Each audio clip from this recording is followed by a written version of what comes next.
গোমুঠা গাঁও আঞ্চলিক মহ যুঁজ সমিতিৰ উদ্যোগত প্ৰতি বছৰৰ দৰে এই বছৰো এই মহ যুঁজ প্ৰতিযোগিতা আৰম্ভ হৈছে। এইবাৰ ৪৫তম বৰ্ষ ভৰিলে ইতিমধ্যে ৪৫ বছৰ হৈ গৈছে আৰু আজি আমি নিজে উপস্থিত আছোঁ। নিজে আজি মহ যুঁজ প্ৰতিযোগিতা আজি প্ৰৱৰ্তন কৰিছোঁ।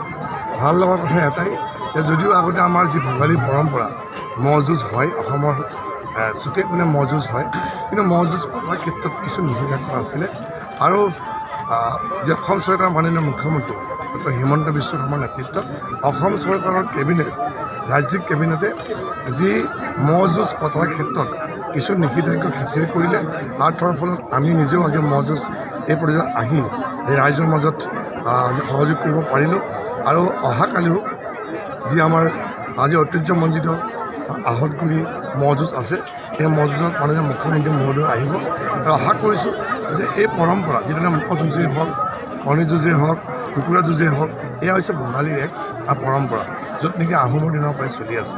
এই পৰম্পৰা আমি কেনেকৈ কৰোঁ, ভোগালীৰ দিনত বিভিন্ন ধৰণে উৎসৱ উদযাপিত হয়।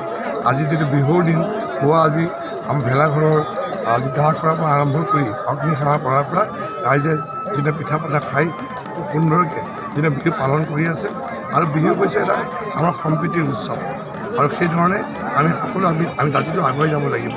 গতিকে সকলোকে আজি ভোগালীৰ দিনটোত সকলোকে মই শুভকামনা জনাইছোঁ।